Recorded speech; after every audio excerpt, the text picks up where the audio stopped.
Boat ambulance के संबंध में मुझे कहना है कि वो थोड़ा पुरानी हो गई है और अब इसके लिए उसको रिप्लेस ही करना पड़ेगा और नई बोट एम्बुलेंस की हम जो है डिमांड अब भेज देंगे, तो शीघ्र ही उसको भी स्थापित कर देंगे। टिहरी डैम की झील, जिसे देखने के लिए दूर दूर से पर्यटक आते हैं। इस झील में आप जो बोट देख रहे हैं वह एक 108 एम्बुलेंस बोट है जो लोगों और मरीजों को झील पार कराने के लिए लाई गई थी, लेकिन सिस्टम की लापरवाही के चलते इसकी हालत ये हो गई है कि अब यह बोट ही मरीजों की जान पर आफत बन गई है। टिहरी के गांवों के लिए यह 108 बोट एम्बुलेंस एक बढ़ते विकास की तस्वीर थी, मगर अब यह बोट केवल एक शो पीस बनकर रह गई है। बोट एम्बुलेंस की हालत इतनी बदहाल हो चुकी है कि कई बार मरीजों के लिए परेशानी का सबब बन जाती है। यह एम्बुलेंस बोट कई बार मरीजों को ले जाते समय रास्ते में ही खराब हो चुकी है। उस समय बीच नदी में ही मरीज की सांसें अटक जाती हैं। 2 दिसंबर साल 2011 में इस 108 बोट एम्बुलेंस सेवा की शुरुआत हुई थी। शुरुआत में इस बोट का लाभ 127 गांवों के मरीजों को मिल रहा था, लेकिन समय बीतने के साथ एम्बुलेंस बोट सेवा की मेंटेनेंस में लापरवाही बरती गई।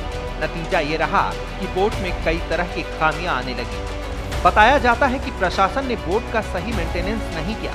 इसकी खराबी का जिम्मा बोट चलाने वाली कंपनी के सिर पर फोड़ा जा रहा है। निश्चित रूप से जब टिहरी बांध के कारण जो है पूरा ये जलमग्न हो गया था पूरी झील, तो हमारा जो प्रतापनगर क्षेत्र है या जाखनधार का क्षेत्र है, वहाँ पर आने जाने की कनेक्टिविटी बड़ी दिक्कत होती है। रात में दिन में अचानक कोई दुर्घटना या कुछ हो, उसके लिए बोट का इस्तेमाल किया जाता था। लेकिन हम भी देख रहे हैं कि विगत 3-4 सालों से उस बोट का कहीं उपयोग नहीं किया जा रहा है, जो बहुत दुर्भाग्यपूर्ण बात है। और निश्चित रूप से उस बोट का संचालन होना चाहिए। इमीडिएट कोई भी घटना हो सकती है किसी भी क्षेत्र में, उससे ताकि कोई भी तुरंत जो है अस्पताल लाया जा सके। मैं पुनः मांग करूँगा कि जहाँ भी बोट जिस स्थिति में है उसको ठीक किया जाए और जन सुविधाओं के लिए बोट का इस्तेमाल शीघ्र किया जाए।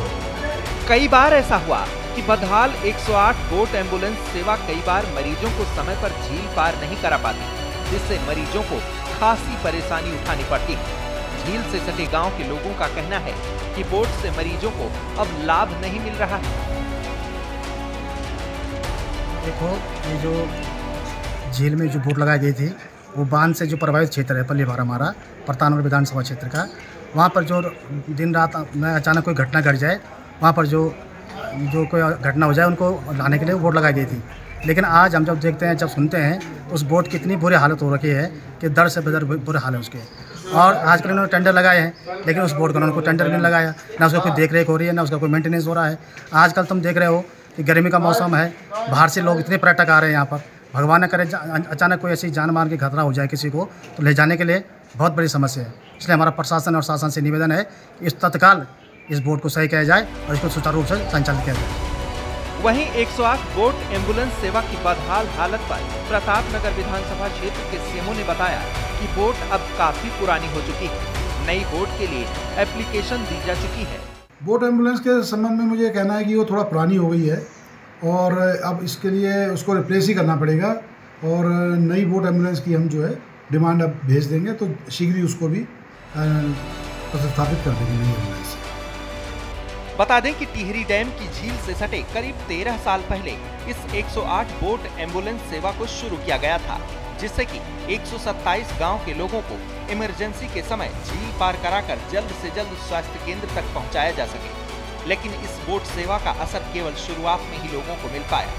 फिर समय के साथ प्रशासन के अधिकारियों ने इस पर ध्यान नहीं दिया और धीरे धीरे बोट बदहाल होती चली गई।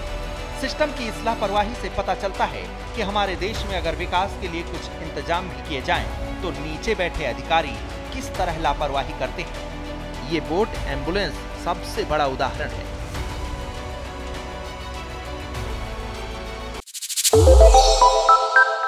श्रेष्ठ उत्तराखंड पर खबरों से जुड़े रहने के लिए चैनल को सब्सक्राइब और लाइक करें, बेल आइकन दबाएं और देखते रहें श्रेष्ठ उत्तराखंड।